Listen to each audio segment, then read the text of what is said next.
welcome everyone. This is our first author interview for the secular calendar year of 2023, our second of 3 author interviews for our Jewish New Year of 5783. Merle and I welcome you. We hope everyone is well despite weather challenges that we have in many parts of the country. And as people start to travel, that they are enjoying where they travel to and feel that they get there in a reasonable amount of time with minimal challenge, since I know that this happens based on the news. So we are welcoming today Lori Banov Kaufmann, with 2 N's at the end of her name. She is coming to us from the suburban area around Tel Aviv in Ra'anana, where she's been living for some time. But Lori grew up in Charleston, South Carolina. She was able to study at Princeton and Harvard. Her husband and her, while they were both studying in the Boston area, visited many ice cream shops to taste and co-author a book which is called The Ice Cream Lover's Guide to Boston. As time passed, Lori had a career as a strategy consultant for high-tech companies. I'm not sure what her husband does, but they both have settled and made Aliyah in Israel, because I presume their careers took them there, and by choice, they were able to establish themselves there. They have 4 adult children, and they recently welcomed their first grandchild. She resumed her writing career after all these years as a consultant. She invested 10 years of research and editing to produce our book that we're going to focus on today, Rebel Daughter. For those of you who don't know, Rebel Daughter has been acknowledged by critics as the 2021 National Jewish Book Award winner. There is an award called the Christie, which is given out to Best Christian Fiction, and it was a finalist being considered for that award.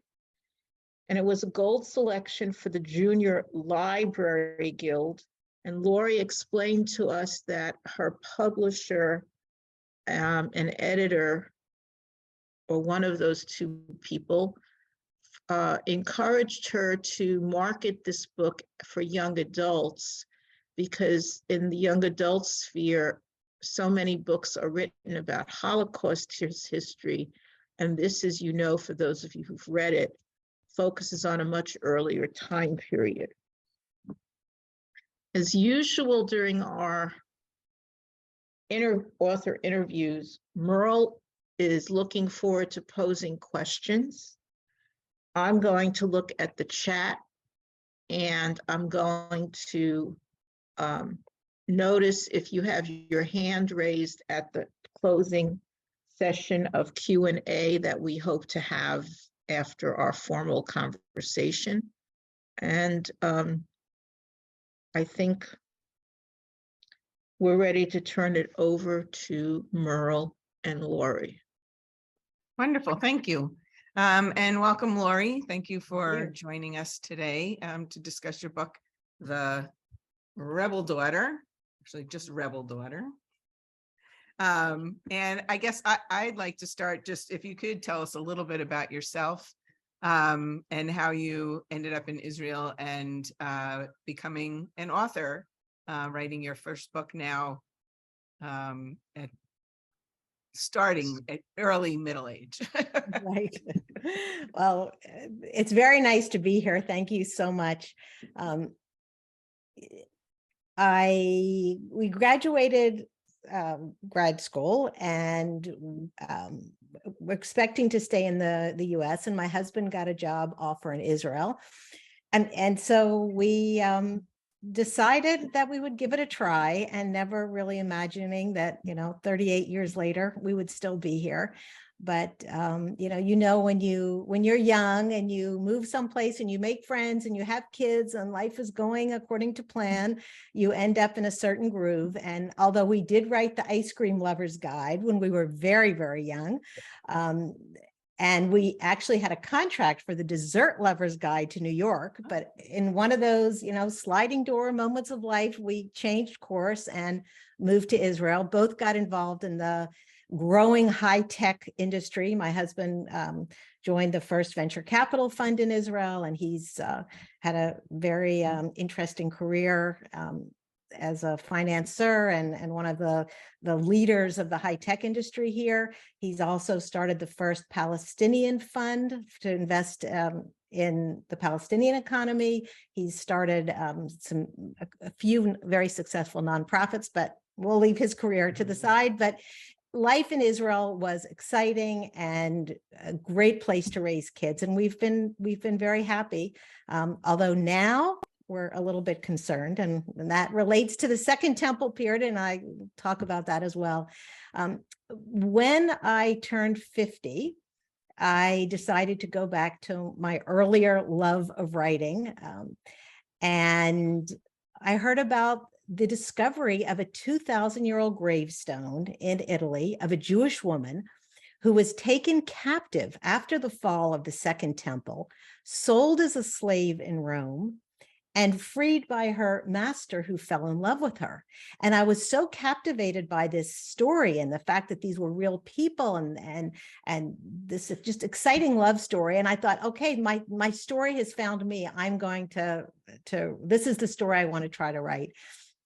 Never imagining that it would take 10 years. I worked with some of the world's leading scholars and archaeologists to get it right. And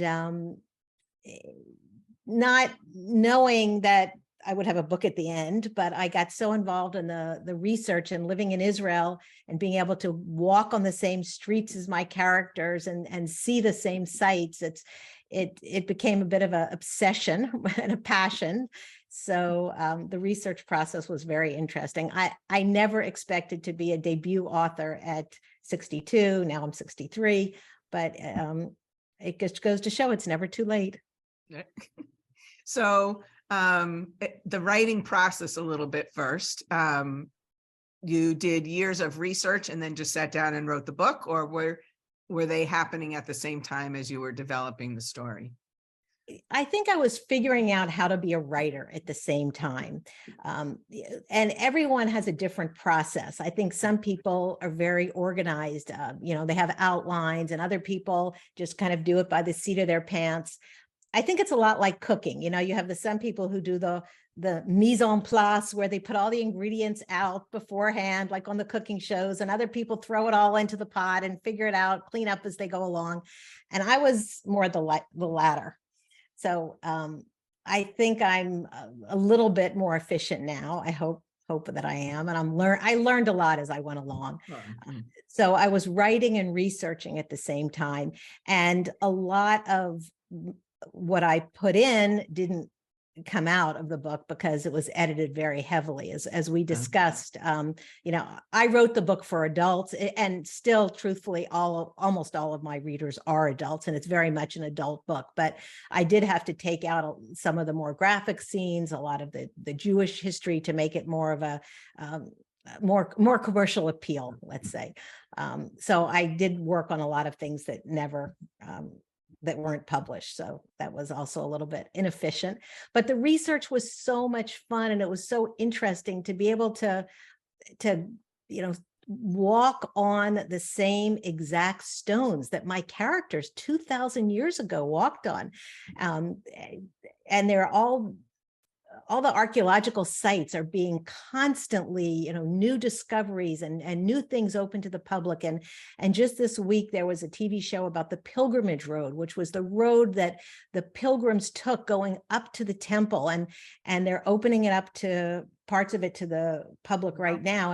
And you see the coins from this time period that they were pulled out of the sewers that are underneath the Temple Mount. And you see where the Romans broke the street to get to the Jews underneath who were trying to escape through the underground tunnels when the Romans came to destroy the temple.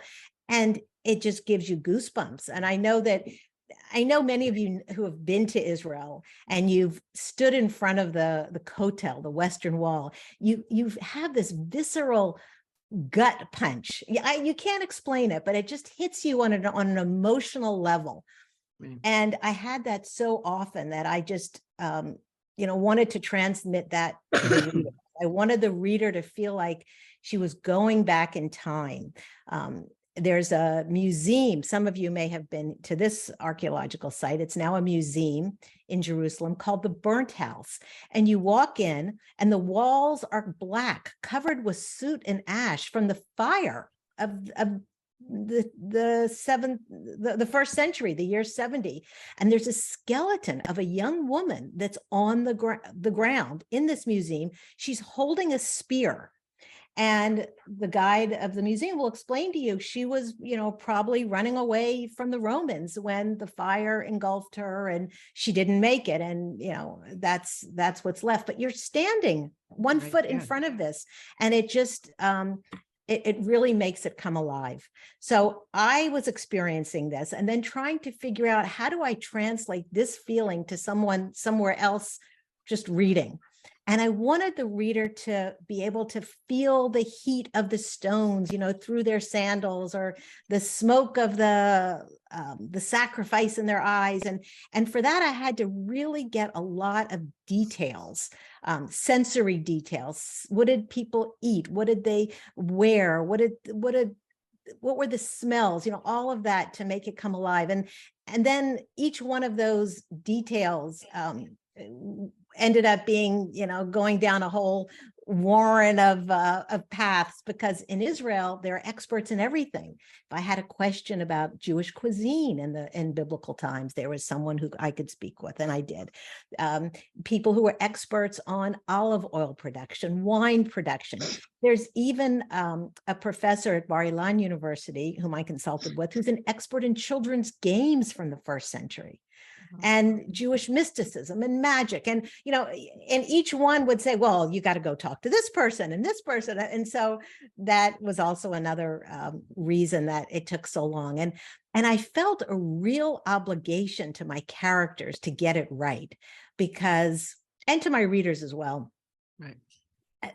So I think in retrospect, I was a little kind of crazy about it, but it does make it come alive, I think. Right. It was fun. I mean, I think, we read as we sit in services, that there were sacrifices and this is what happened, this is how it went. But until I was reading this, I wasn't really thinking about how these were real people. And you talk about how her father, so we have the characters. So we have Esther, the young girl, and her family. Her father is one of the high priests that goes to the temple and makes the sacrifices. And then they actually do get to take home some of this to their family, and that she's sitting there watching them actually perform the ritual, killing of these little lambs. And you don't really think about that, or at least I didn't until you're reading this, that this really was happening. Real people were actually doing these things. So that's the advantage of I think a novel. I mean, and I'm sure you're all lovers of historical fiction. Fiction can take you places where history can't. You read the prayer book or you read a history book and you read about, maybe the political reasons for the revolt against Rome and the socioeconomic factors. But what was it like for a woman, or a young woman at this time? What would it be like if your family was caught up in these events? To see the events through one person's eyes, it makes it a totally different experience. It's, you're experiencing it vicariously. And that's why I love historical novels and reading. But for me, historical fiction pretty much ended at World War I, or maybe the Civil War, because I'm from Charleston. So I had to learn all this as well. The first century was not historical era that I was at all interested in. And I didn't think it was relevant to me at all. I mean, what do I have to do with animal sacrifices? You know, I know that we recite, you know, if I forget thee, O Jerusalem, and we break the glass at the wedding ceremony so that we'll, you know, remember the temple, but it still felt very distant until I started reading about it and realizing there are so many parallels with our world today. And it is a lot more meaningful, the story, and there's a reason that we need to know this story. And I can talk about that later more, but it became more important for me to understand this era as I got into it more. Well, it is interesting because, and yeah, let's just stay with the book and the history first, then we'll go to modern day. But when you read about Esther, and a couple of times, I guess I have to say, I felt like, how would she know what a young girl of, you know, 13 is going through back then? Reading her, she seems so just like any young girl of 13, you know, the way she's thinking. And so, right, some of these things, I guess, never really change. The people are people, and, you know, she's having the similar kind of feelings and thoughts that young girls have throughout time. You know, you're starting to be interested in boys, you are starting to have your period. And of course, back then, as was up till, you know, very recent history, probably, you know, there was a lot of matchmaking, and they're going to find her the best match, whether she is in love or not. And I sort of wonder, like, you know, if people ever really, if they knew that you were supposed to fall in love or not, but I guess you do, just naturally are attracted to some people over others. So, so we have Esther, and she has two brothers, who, even though the problems that they get into are around the insurrection of the temple instead of around today, but they're, you know, related to that time. They also seem very like they could live in any time period. And they get into all kinds of different trouble. And then she meets this handsome young man that she falls in love with, or thinks she might be falling in love with, Joseph, who you say historically is Josephus. And then there's Tiberius, the Roman freed slave. So I think those are the main characters that follow us through the book. So who is a real character and who is a completely fictional character in this? Okay, great question. Esther obviously is real. We know that from her gravestone. And Tiberius is real. He erected the gravestone. We know that he loved her and that he married her based on what's written on the gravestone. It's not common at all that Romans would erect gravestones for their freed slave. And we know that she was his freed slave because she took his middle name. And that's what happened in Roman society then. And we know that he married her because she was freed, and it was illegal to free slaves in the first century, except for very few circumstances, exceptions. And the only exception that could have applied in this case was that if he loved her, or that if he married her, you're allowed to free your slave. And he had no reason to free her, because as his slave, she had to perform any work he wanted her to do, including having children for him. So we know that these two characters exist, and that they fell in love. And that was what started the whole book, because how did a Jewish woman and a Roman man, whose peoples were fierce enemies, find each other? And that was the start of it. Then I put in as many real historical characters as I could, including Josephus, who's, I'm sure the name is familiar to many of you, even though you don't remember probably exactly who he was, which was how I started this. He was a Jewish priest, and he became one of the leaders of the Jewish rebellion against Rome. He ended up switching sides after he was taken as a prisoner of war. He became friendly with the Roman emperor and the Roman general, and he advised them on the siege of Jerusalem. And he ended up writing the history of what happened. And that's how we know so much of what happened during this period. And he was my primary source for the book. Then the family members were, you know, my invention. And I wanted to have brothers and fathers to show how people got involved in different parts of the revolt, how this revolt affected one family. And there was a lot of infighting. There was a civil war going on, Jews fighting Jews. At the same time, the Jews were fighting the Romans. So by having her brothers be involved in different areas of the conflict, I was trying to bring it to life, but in a more immediate way. And Merle, you said before about, you know, you thought that some of the emotions, it could be us today. Well, the world was clearly very, very different then. There was slavery was ubiquitous, genocide, you know, it was a totally different world, a belief in magic, very, very strict gender roles. But like you said, I had to take a leap of faith that people are the same. And that's why so many of the biblical stories still resonate with us, because people still want to live their lives in freedom and in dignity. They want to protect their families and they want to find love. And I felt like I could bring those emotions to life. Even though obviously I haven't huddled in my house waiting for Roman soldiers to barge through the door, but as I've said before, I have experienced that fear, that powerlessness. You know, I've sat in the bomb shelter waiting for the next scud to fall with my kids around me. I've sat in the waiting room waiting for the surgeon to come out of the operating room. I'm sure many of you know that feeling. And those were the feelings I wanted to tap into. Granted, it was a long time first love, but who doesn't remember the confusion and the ache to find your place in the world that young women go through? And those were all emotions that I think we can still relate to today, even though obviously the circumstances were completely different.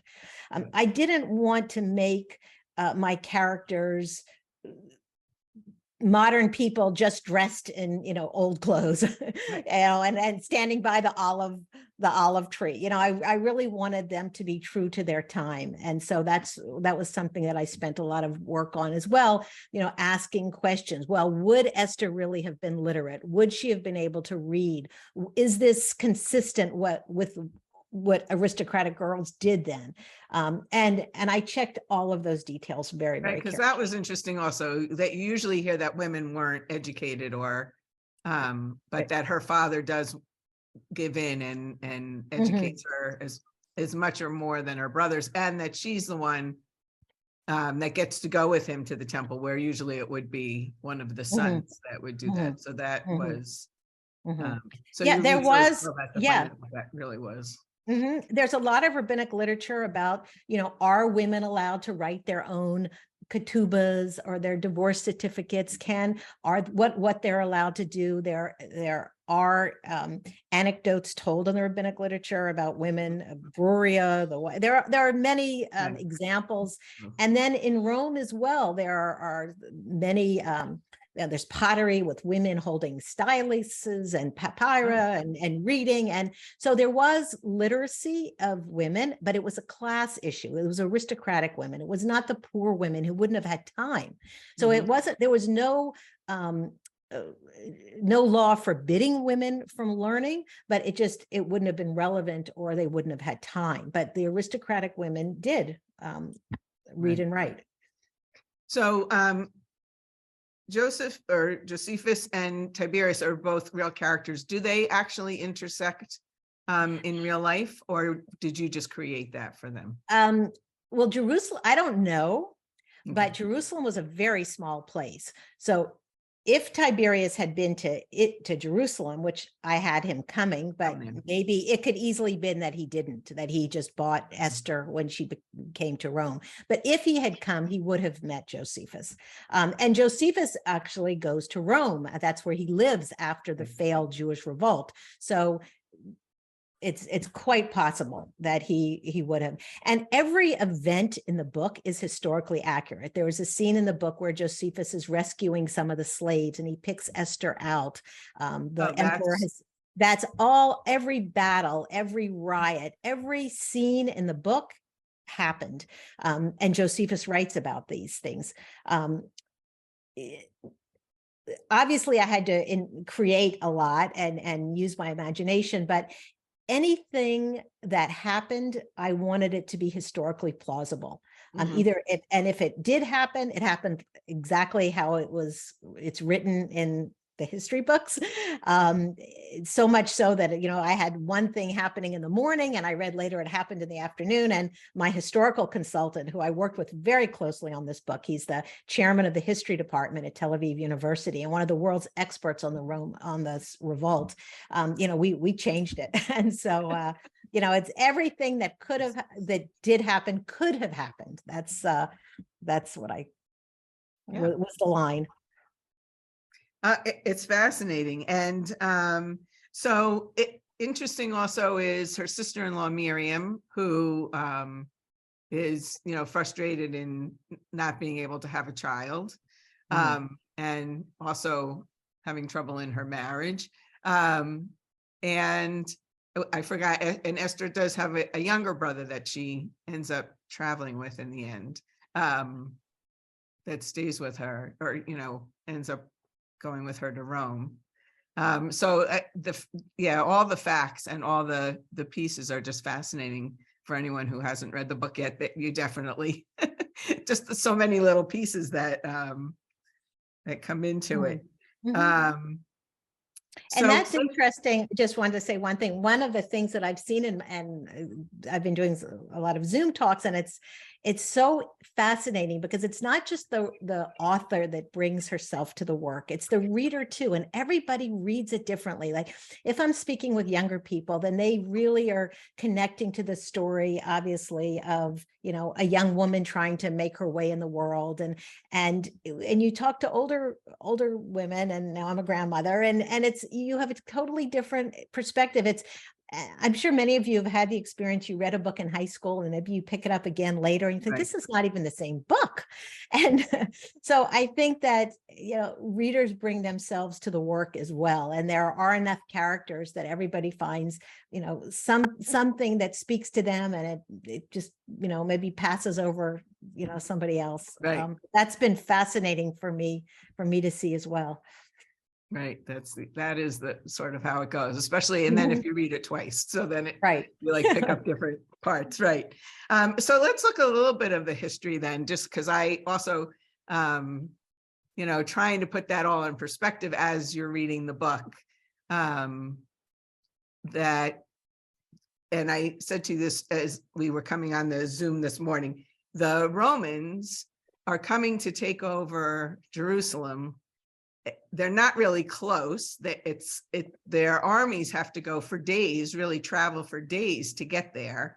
And then when they bring these people back in the end, also it's a very long journey, and it has to be arduous journey. It's not like easy traveling like we do today, for them to go and attack and then to take all, Esther and her brother and bring all these slaves to, which also then I pictured the whole, just to digress 1 minute, the picture in my head, when they bring them and they're selling these slaves, it's like here in the South, the same picture that you have of them on an auction block and people looking at them and, looking them over and saying, oh, I think this one would be good for my house. I'd like this person for my house, kind of.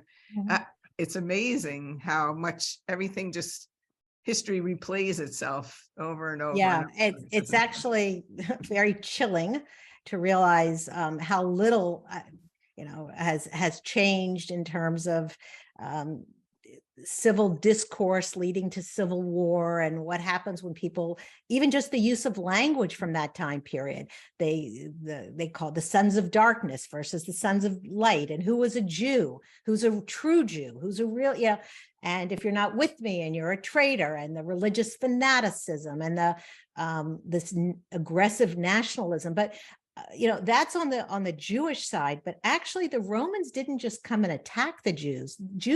Judea was almost an independent Jewish province. It was part of the Roman Empire, but the Jews were running the show. And we revolted against Rome. So the question is really, why would the Jews of Judea, who had relative autonomy in first century terms, why would this small remote province on the eastern edge of the Roman Empire, and Rome was pretty much leaving the Jews alone as long as they sent the money and the taxes at a regular basis.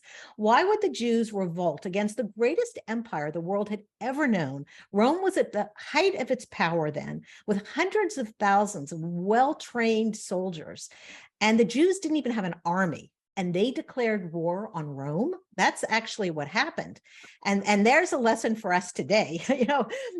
This messianic fervor and this fanaticism, and God is on our side and we are invincible. So it was actually the Jews that stopped making the sacrifices that were for the emperor, who stopped paying the taxes, who succeeded from the Roman Empire. And then the Romans came in.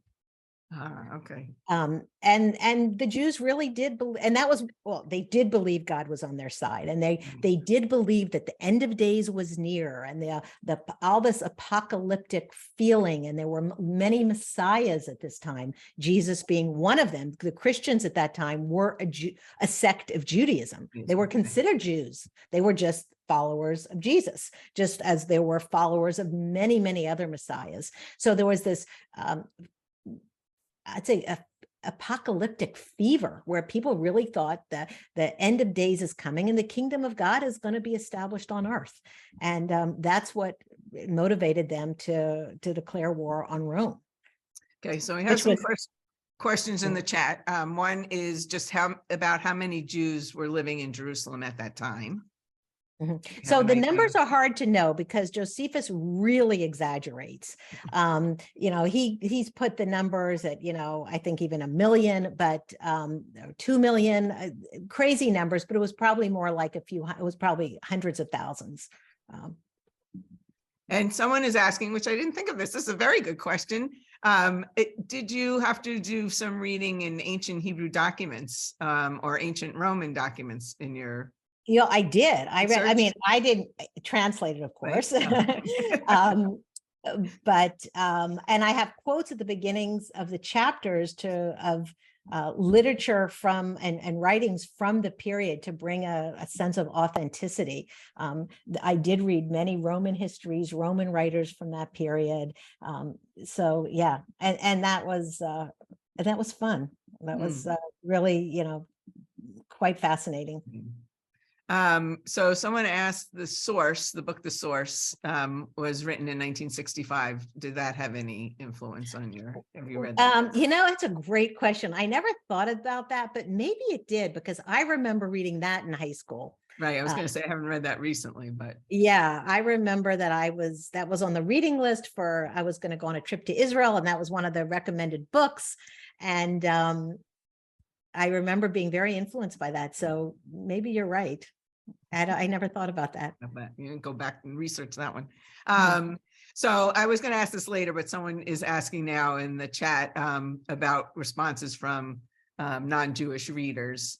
So tell us a little bit about the response you've had from. Right. So that was a complete surprise to me, because I thought this is a Jewish story and that this is our story. And I didn't realize how much Christians view the fall of the Second Temple as their story too, and especially Josephus. And in fact, in many ways, Josephus is a more important figure in Christian history than he is in Jewish history, because Josephus was one of the first people outside of the Bible to say that he saw Jesus. So he's a witness, and he's a Jewish witness.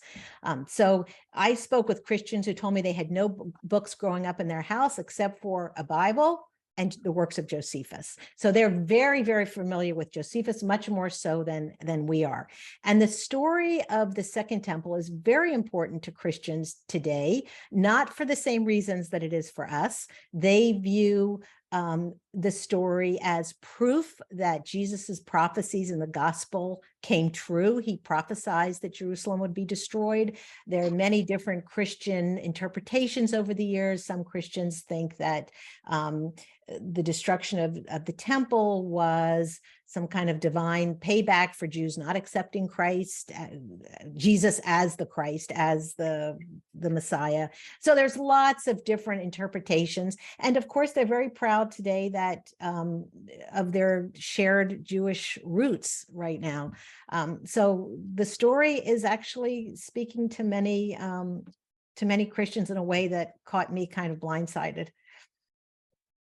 So then you become just a author who is Jewish, not a Jewish author, really. That puts you in that. No, I'm very vocal about, that it's, we see things differently, but we do obviously have shared roots. And it took many years after the destruction of the Second Temple for Christians and Jews to go their separate ways. It happened at different times in different places, but it was another, 400 years before Jews and Christians were really completely separate. So there is a shared history. But I think that Rabbi Sachs said something that I find very profound, that history is what happens to other people and memory is your story. And I feel that for us, it's more than just our history. It's part of the Jewish soul, the whole remembering Jerusalem and Jews keeping the hope alive for 27 centuries that we're going to come back and rebuild, and the centrality of Jerusalem in Jewish culture. It's just not the same, I think, for any other religion. And there's a message there that, and I think it's a cautionary tale about what happened. And I think it's so important for us to know this story. And there's also hope that, what can be destroyed can be rebuilt. And, we just have to keep hoping and keep working toward it. And it may take 2,000 years, but that the dream can come true. On the other hand, it's a cautionary tale, and one that I've been thinking about a lot lately, especially in the last few weeks with the election in Israel, that we have to be careful, that we see what can happen when we just let this religious fanaticism and nationalism go unchecked. What leads to civil war and the unthinkable that you think would never happen. And even when I started researching this a few years ago, it really seemed remote. But today I feel like it's speaking to me. Even the story that I wrote is speaking to me in a much, much different way than it did before. And I remember telling people in the beginning, oh, I'm not interested in, sending a moral message. And I didn't have any didactic, theme. I just wanted to let the reader experience a time travel experience and, learn about an exciting period. But now I really feel like what happened then, has a message for us, that we need to know what happened. And there were two times before now where Jews had actual sovereignty: the First Temple period and the Second Temple period, when we were in control and when we had our own sovereign state. And both times it lasted 80, the First Temple, the Second Temple is about 80 years. We're now 75 years in Israel, getting close to the 80, and people are talking. People are saying, this is scary. What is happening now is scary. And I went last night actually to a demonstration in Tel Aviv against some of the new government policies. I never go to demonstrations. I don't like big crowds, but I felt like my characters, you have to fight for what you believe in. We have to fight for the Israel we want. And people, we see it now. I mean, people fighting for freedom in Ukraine. Who would have thought? I mean, all these things that are happening now in the world make this story of what happened 2,000 years ago very, very relevant in a way that even surprised me. Right. Right, that you wouldn't have thought of until you go back and compare it to history. Sure. That's the, right. That's Merle, if I could just interject, Yep. I concur with you, Lori, your book kind of reminds us of how people felt in the past and how they acted.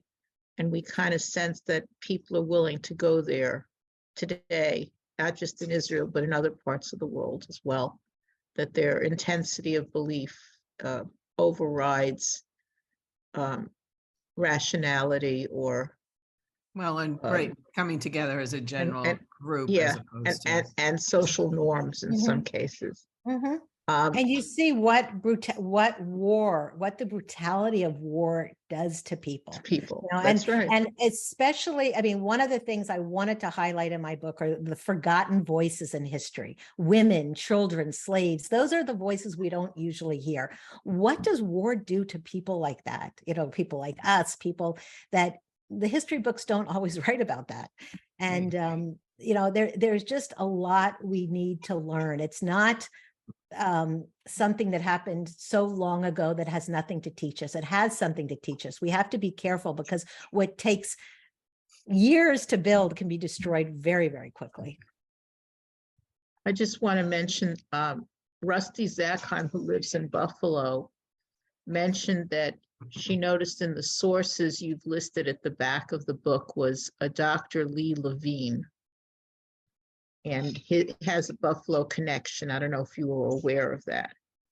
But so Rusty apparently came to know his late father-in-law, Irving Karp, who was a scholar in residence. And she thought that maybe Irving Karp's writings would be another resource you may want to investigate. Interesting. So Well, Professor Levine, yeah, he's an expert on first century Jerusalem, and he was very helpful.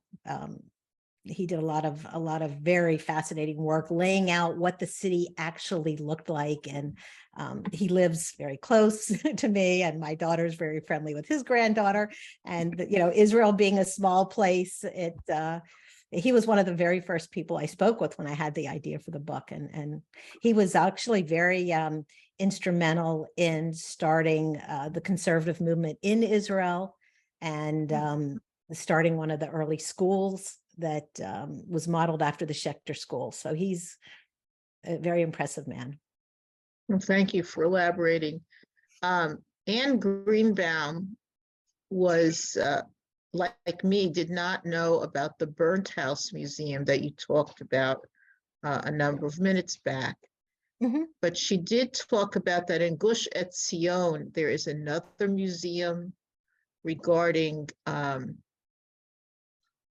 I don't know the background of it. I don't know if Anne wants to unmute herself and talk a little bit more about this museum in Gush Etzion and the video that a young Jewish woman survived. I would. Okay. I don't know how many years ago it was. I would say about 10 years ago, I was taken to this museum, and it's quite impressive. It was before Israel became a nation, but people were living on property that they had bought during, I don't know what time, but there were settlements there, and war was there was going to be war, and they were living in Gush Etzion. There was no state of Israel, but they did have they owned the property. It was a village, and they were attacked by, and they felt they were going to be attacked, and they sent their population, their young children, and most of their wives, they sent them to Jerusalem because they were a small population. They were attacked, and during the attack, and this is what shocked me, they had video when you go there. Have you seen this? There is video of the attack taking place and of them putting up the white flags and all. It's just a monstrosity. The place is burned. Many people are killed. And Gush Etzion is, and then of course in 48 we have the war. But there were many people who were watching from Jerusalem, which is high up, and you could look down and see the I know. flames coming Actually, up. I do. I think I do know where you're talking about. Yeah. And but to go Mhm. to the museum is quite an experience, because they open up the doors with the floor where you could see where they were hiding. It was like the Wild West. In my mind, I only know cowboys and Indians, from the 50s and 60s. And this was like no uniforms, but cowboys and Indians, only it's Arab. One person survived, just a few people survived it. And one was a woman. And she was an old woman. She looked very old. She wasn't so old, but yeah, aged faster physically, I think, when I was, and she survived that. And she's telling the story. And I said, boy. And when I'm reading your book, I said, this is a story too. Survivor stories are always just, so gripping. And Is it a story you would want to tell? So research. I thought it might be a story I would want to tell. And the way I found out about it is my husband's a scientist. We were at the Weizmann Institute, and I'm in line to get our food. And a man starts, I start talking to somebody in front of me. He says, where are you going? And I said, Gush Etzion. I didn't know very much about it. He said, do you know the story of it? And I said, no. And he tells me, and instinctively I said, was your father there? He says, yes. And I was a little boy watching from Jerusalem, watching that. Wow. Incredible. That's how Lori found her story. That's it. This will be your book. We'll interview you next. Right. So Thank you, Anne. Thank you. Thank That's you. fascinating. So- Thank you. I'm going to go look that up. yeah. Okay. So I have one more question. Well, a few more. Okay, But and one, then I'm I just wondering want, if I just want to interject, Merle, before we go to, Linda has a question, and after your final question, Lori has shared with us some images that Isabel will share with all of us that I think everybody would appreciate seeing who have read the book. And if you haven't, also it could help you understand the power of the story and the motivation Lori had to write this story for all right, us. we'll end with Okay. those. All right, and I'll ask Linda's question in 1 minute. Before we get to Linda's question, I'm just curious, researching this and writing this, you've been living in Israel for 30 plus years. After researching and writing this book, has your love of Israel changed, or has your religious connection changed at all? That is an interesting question. And I have not been asked that one before. And most of the questions are very recurrent, and that one's not. Wow. I think probably it has affected my my feelings about the religion, because when you look at things from a historical perspective, it's different from the myths and the stories that you grow up from the religious tradition. I mean, even for example, the story of Masada. I mean, I grew up with thinking that these were freedom fighters and, how brave they were. And when you look at it again from maybe an older perspective, or, it just, you think, well, these people were fanatics. They were actually murderers. They're the ones that got us into this crazy war. They were not brave freedom fighters. They were, crazies. It would be like the most extreme, fringe element of Israeli society today, declaring war on, the US, Russia, and China. I mean, that's how suicidal it was, what they did in the first century. And many Jews in Israel are also kind of questioning that. I mean, you can see why the myth of Masada, or the Masada story, really resonated with Israel in the early days, this beleaguered small nation surrounded by powerful enemies. But now that Israel is, a military superpower, we're able to look at history a little bit differently. And even today in Israel, people say, this is not something we're proud of. These people should have negotiated. Why did they, it was senseless for them to commit suicide. And they used to take the inductees in the Israeli army up at sunset and, for the ceremony to induct them into the Israeli army. They don't do that anymore. This is not a story that people are proud of. So that's just one example how things look very different when you read about, for example, the temple, but when you see it from a historical perspective and you see, no, it was not just a religious center. This was a political center. This was the financial center. There was a lot of shady business going on there. It gives you a more nuanced perspective. So I do think that I've shifted in my level of, I'd say, observance. I still, I'm very much a proud Jew. I'm very, we're traditional in a typical conservative way. But a little bit of the fanaticism, it scares me a little bit, and I see it coming up again, and I think that I'm more attuned to it after immersing myself in what happened 2,000 years ago, and then when I look at some of the traditions today, and I know where they came from, they look a little bit different.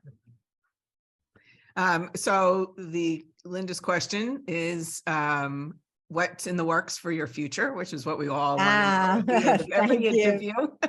Well, first of all, I am working on another historical novel. I hope that it won't take me 10 years, but now that I have a grandchild, and I'm sure you all, those of you who are grandmothers know, there's nothing you would rather do than, be in that role. So it's a little bit hard to carve out the time, but I am working on a historical novel that's based in the 1920s.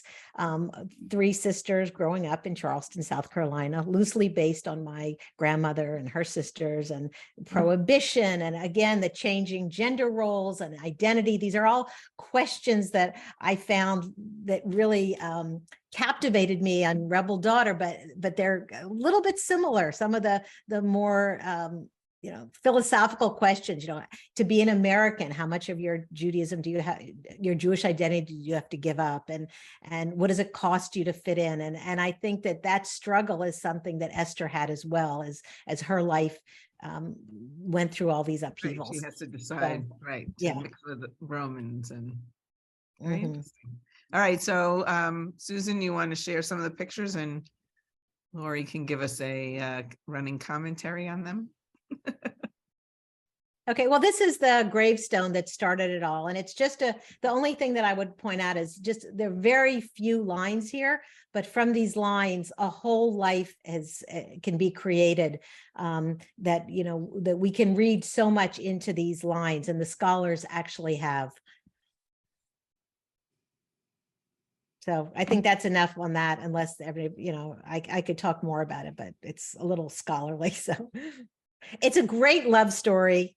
And, when I first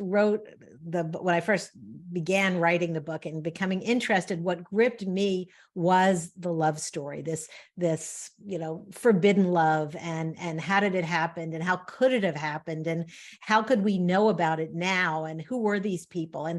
And I liked the history too, and I became, as obsessed with it. But it was really this story of 2 people, and it's so much fun, right? That you can look at that gravestone, just that engraving, and come up with a whole story now, a whole book. So we all should go and look at the gravestones of our ancestors and see what we can imagine what their lives were like, just based on those few words. And the interesting thing about that gravestone, I'll just say one more thing about that, is it was a very big archaeological excitement when this gravestone was kind of rediscovered and then rediscovered, because it ended up being in the basement of the museum in Naples for many years, and it was kind of brought back to life. It's the first physical proof that Jews were brought from Jerusalem to Rome as slaves. And we know now that Jews built the Colosseum, Jewish slaves. The money to build Rome was from the temple treasury. So, and when you go to the Colosseum today, there's actually a stone that says the Colosseum was built by Jews. So there's a lot of Roman Jewish history that's intertwined. If you've been to Rome and you've seen the Arch of Titus, where the famous relief of the Roman soldiers carrying off the spoils from the temple, there's a Roman soldier carrying the the candelabra and the table, and many Orthodox Jews even today will not walk under that arch in Rome. But there's a lot of Jewish history in Rome. Interesting. All right, Jerusalem. Yeah, this was just a map of what Jerusalem looked like in 70. And the lines are walls. There were different protective walls to guard the city. And the book goes into as one wall fell, and then the population moved in a little closer, and then the next wall fell, and then the next wall fell. And that gave such a exciting I'd say narrative envelope to my story, and it is what happened. The square is the temple, and Esther and her family they had something called the upper city and the lower city. The aristocrats lived in the upper city, and the poor people lived in the lower city, and that's just a map of what it looked like. Excellent. Another one. I think that what I sent were pictures of what the temple looked like. If again, if you've been to the Israel Museum, you might have seen a model of Jerusalem, and they have a model based on archaeological findings and primarily Josephus's writings, because he describes how big the buildings were and what they looked like. So these were just pictures of the temple, which you can also see if you. Oh, we're not seeing the picture though. Oh, Yeah. sorry. Give me 1 minute. But it was really quite, a wonder of the ancient world. It was just, walls covered with gold and huge. And, it was very awe-inspiring. Right. And so when it was destroyed, Judaism was destroyed. There was no Judaism other than what happened at the temple. It revolved around the animal sacrifices. And people didn't know what Judaism was. And as someone who has a marketing background, I find what happened to Judaism after the destruction of the Second Temple to be the greatest, rebranding program of all times, because the rabbis who escaped to Yavne from when Jerusalem was destroyed, they changed Judaism from a temple-based religion with animal sacrifice to a religion based on study and prayer, community service, good deeds, ritual, and Judaism changed. Right, totally, from what this had been. And you have to wonder, would Judaism even have survived if the temple had, at what point would people have said, this is not speaking to us as a religion of this animal sacrifice. So Judaism reinvented itself. Right. Isabel, before you change this, it's kind of an interesting piece here, this model that you share with us, Lori, because you can see almost in the middle of the picture, it looks like, I think you describe it, where Esther goes kind of upstairs looking for her father's office. Yes. So you see that section there in the middle with 3 stories. Yes, that's exactly it. Mm-hmm. And then you have later on in the book, she's trying with her brother to escape, and she has this opening and goes downstairs to a lower level. And I presume that's that section that's to the left half of the image. Am I correct to see it that way? Yes. And the whole, there was a whole labyrinth of tunnels and, alleyways and mikvot, mikvahs, the ritual baths under the temple. And you can do a temple tour today and go into the underneath the Temple Mount and see all that. There were temples, there were channels for where the blood of the sacrifices would go from the altar out to the fields, and farmers would use the blood to fertilize their fields. There were water chambers, and a lot of that is open to the public today, and it's fascinating. Thank you, Lori, for amazing that they could build this. That's also just Yeah. Mhm. Herod built this, and with Roman money, Romans built it as to bring themselves glory, but also Herod was Jewish, even though he was working for the Romans. Another story. Let's- Another Another story. There's story, just there's yes. so much here, but I think the message is that there's some great love stories and some fascinating times. And if you the kind of person that likes to just, again, time travel, go back in time, immerse yourself in a completely different world, I think you would enjoy it. Right. A fun read. Thank you. Thank you Yes, it very was. much. It was I an have- honor to be here and my pleasure. Okay, Merle, I have a question or slash Yep. comment. In the course of the story, Lori, you have the people being forced to march from Jerusalem to Caesarea or Mhm. Caesarea, however you want to pronounce this name of this ancient city that Herod also built, as well as Masada. And I had mentioned to Lori and Merle last November, I had a chance to go to Israel and I saw the connection between all of this, but all of these historic places.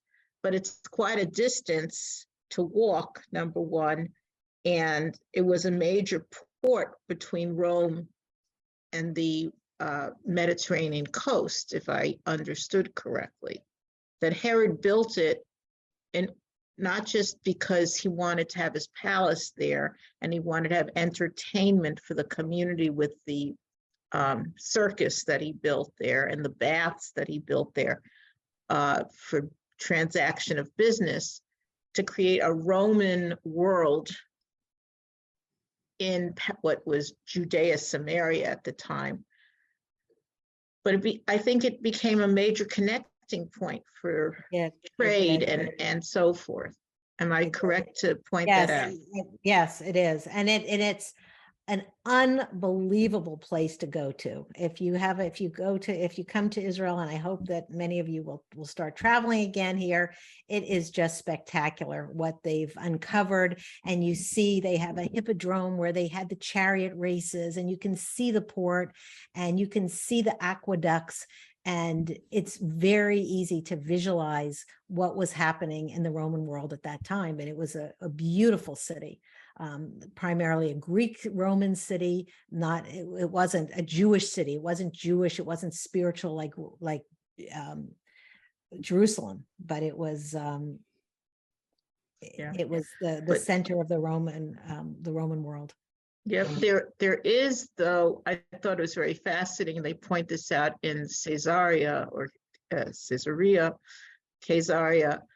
that there is a plaque somewhere that shows, I have a photograph of it, but I'm not going to share it, but it has some writing remaining on there regarding the fact that Jews did exist as a very small community in amongst this very Roman colony, so to speak. So it wasn't devoid of Jews, but it was, some Jews existed there, they say, from what they found. And my last question has to do with the character Eleazar. Right toward the end, when the city is burning, Jerusalem is being destroyed, you have Eleazar, and I was led to understand in something I read that Eleazar is also involved with Masada. Is that correct? That's a real character, or is that something you created? There were real characters, but the people that were in Masada, they left Jerusalem 4 years before the Romans came. So they kind of started it all. There were, as I said, there were a lot of, it's very confusing. There were a lot of different Jewish sects. There were the Pharisees, the Sadducees, the Essenes, the Christians, and they were all kind of doing different things at different times. But the names that I used in the book were all real first century names. And the name Eleazar, that was like Tom or, Harry. There were a lot of them. And so I'm not sure exactly which one you're talking about, but Okay. that was a very common name in that time period. Okay, well, thank you for those late minute elaborations that I thought would help our audience have greater appreciation for your book as well as for this period of history, which is very rich and could remind us of how we can learn from history versus ignore it. And so I want to thank you, Lori, for giving us your time. I'd like to thank Isabel for doing the Thank you. tech support. I want to thank all of you for choosing to be part of this conversation today at various points of the day, because some people are in the West Coast and some are in the East Coast. And I just want to mention that we have one more author interview that we've scheduled for this calendar year. It will be happening on Thursday evening, the 27th of April at 7 p.m. in the evening Eastern time zone. It's two authors are going to talk with us, Allison Richmond and Shauna Edwards, who co-wrote The Thread Collectors, which I know other groups have been reading and are discussing, but we hope that this conversation with co-facilitating will also illuminate you as to